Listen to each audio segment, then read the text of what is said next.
Hello everyone, welcome to Xylem learning. Anita miss ആണ്. So മക്കളെ, എല്ലാവരും അടിപൊളിയായിട്ട് നമ്മുടെ എക്സാമിന്റെ പ്രിപ്പറേഷനിലായിരിക്കും. എക്സാമുകളൊക്കെ ഇപ്പോൾ നടന്നുകൊണ്ടിരിക്കുകയാണ്. കുറേ എക്സാമൊക്കെ കഴിഞ്ഞിട്ടുണ്ട്. സോ നെക്സ്റ്റ് വരുന്ന നമ്മുടെ EVSുമായി ബന്ധപ്പെട്ട കുറച്ച് ക്വസ്റ്റ്യൻസ് ആണ് നമ്മൾ ഇനി നോക്കാനായിട്ട് പോകുന്നത് കേട്ടോ. അപ്പം നമുക്ക് ഒട്ടും ടൈം കളയാതെ നമ്മുടെ ക്വസ്റ്റ്യൻസിലേക്ക് കടക്കാം. നമ്മുടെ ഒന്നാമത്തെ ചോദ്യം ഇതാണ്: Which among the following struggles in Kerala did inspirational patriotic song വരിക വരിക സഹചരേ? സത്യാഗ്രഹ സമരങ്ങൾക്ക് ആവേശം നൽകിയ വരിക വരിക സഹചരേ എന്ന സ്വാതന്ത്ര്യഗീതം കേരളത്തിലെ ഏത് സമരവുമായി ബന്ധപ്പെട്ട് ആലപിച്ചതാണ്? അപ്പൊ നമ്മൾ കുറച്ച് സമരങ്ങളുടെ പേരുകൾ ഇവിടെ കൊടുത്തിട്ടുണ്ട്. അപ്പൊ ഇതിൽ ഏത് സമരവുമായി ബന്ധപ്പെട്ടതാണ് നമ്മുടെ അംശി നാരായണ പിള്ള രചിച്ച നമ്മുടെ വരിക വരിക സഹചരേ എന്ന് പറയുന്ന ആ ഒരു പാട്ട്? അപ്പൊ നോക്കിക്കോ, ക്വിറ്റ് ഇന്ത്യ സമരമുണ്ട്, ഉപ്പ് സത്യാഗ്രഹമുണ്ട്, മലബാർ കലാപമുണ്ട്, വൈക്കം സത്യാഗ്രഹമുണ്ട്. ഏതാണ് മക്കളെ കറക്റ്റ് ആയിട്ടുള്ളത്? ഓപ്ഷൻ ബി ആണ് കറക്റ്റ് ആയിട്ടുള്ളത്, ഉപ്പ് സത്യാഗ്രഹം. ഇനി നമുക്ക് അടുത്ത ക്വസ്റ്റ്യനിലേക്ക് പോവാം. Write a short note on a struggle that people underlook from the following: the exhortation of Gandhiji, do or die.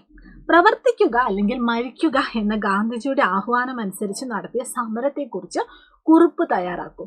അപ്പൊ ഈ ഡു ഓർ ഡൈ അല്ലെങ്കിൽ പ്രവർത്തിക്കുക അല്ലെങ്കിൽ മരിക്കുക എന്ന് പറയുന്നത് ഏത് നമ്മുടെ സ്ട്രഗിളുമായിട്ട് ബന്ധപ്പെട്ടതാണ്? നമ്മുടെ ക്വിറ്റ് ഇന്ത്യ സമരമാണല്ലേ. അപ്പൊ അതുമായിട്ട് ബന്ധപ്പെട്ട കുറച്ച് കാര്യങ്ങൾ എന്ത് ചെയ്യുക, കൃത്യമായിട്ട് നിങ്ങൾ ഓർത്തിരിക്കുക. അപ്പൊ ഞാൻ കുറച്ച് പോയിന്റ്സ് ഒക്കെ ഇവിടെ കൊടുത്തിട്ടുണ്ട്. ഇതൊക്കെ നിങ്ങൾ ഉൾപ്പെടുത്തി വേണം ഈ പറയുന്ന വിവരണം അല്ലെങ്കിൽ കുറിപ്പ് തയ്യാറാക്കാനായിട്ട്.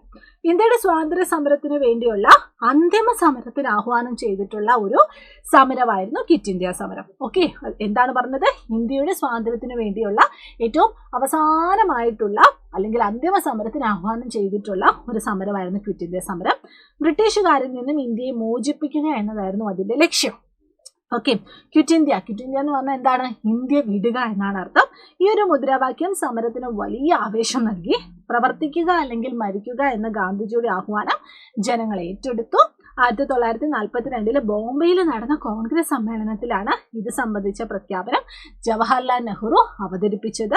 ക്വിറ്റ് ഇന്ത്യ സമരത്തിന്റെ ഓർമ്മയ്ക്കായിട്ട് വർഷം തോറും ഓഗസ്റ്റ് 9 നാം ക്വിറ്റ് ഇന്ത്യ ദിനമായിട്ട് ആചരിക്കുന്നത്. അപ്പൊ എന്തൊക്കെ പോയിന്റ് ആണ് പറഞ്ഞത്? നമ്മുടെ അന്തിമ സമരം, നമ്മുടെ ഇന്ത്യയുടെ സ്വാതന്ത്ര്യത്തിന് വേണ്ടിയുള്ള അന്തിമ സമരം, അതുമായിട്ട് അല്ലെങ്കിൽ അന്തിമ സമരത്തിന് ആഹ്വാനം ചെയ്തിട്ടുള്ളതായിരുന്നു. ക്വിറ്റ് ഇന്ത്യ എന്ന് പറഞ്ഞാൽ ഇന്ത്യ വിടുക, ബ്രിട്ടീഷുകാരിൽ നിന്നും ഇന്ത്യയെ രക്ഷിക്കാനുള്ള ഒരു സമരമായിരുന്നു. പിന്നെ പ്രവർത്തിക്കുക അല്ലെങ്കിൽ മരിക്കുക എന്നതായിരുന്നു അതിൻ്റെ ആഹ്വാനം. അതേപോലെ തന്നെ ജവഹർലാൽ നെഹ്റുവാണ് ഇത് അവതരിപ്പിച്ചത്. പിന്നെ ഓഗസ്റ്റ് 9 പ്രത്യേകത.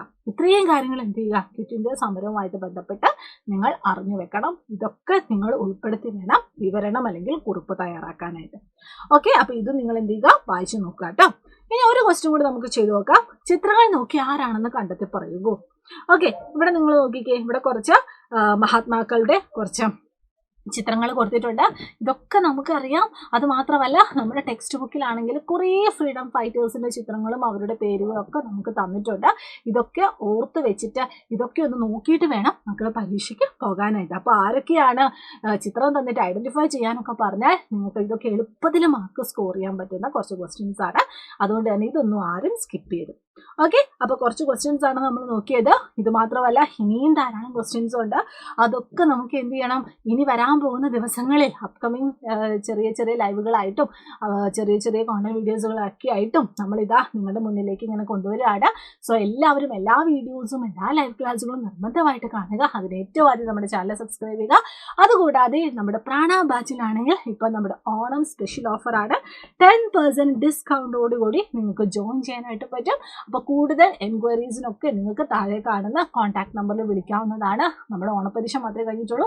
ഇനി അങ്ങോട്ടേക്ക് ക്രിസ്മസ് എക്സാം ഉണ്ട്, നമ്മുടെ LSS അതായത് സീനിയർ സ്കോളർഷിപ്പ് LP എക്സാം ഉണ്ട്.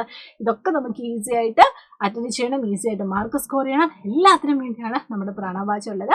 സോ എല്ലാ മക്കളെയും നമ്മുടെ പ്രാണ ബാച്ചിലേക്ക് ഇതാ ഇൻവൈറ്റ് ചെയ്യുന്നു. ഈ ഒരു ഓഫർ നിങ്ങൾ മിസ്സാക്കരുത്.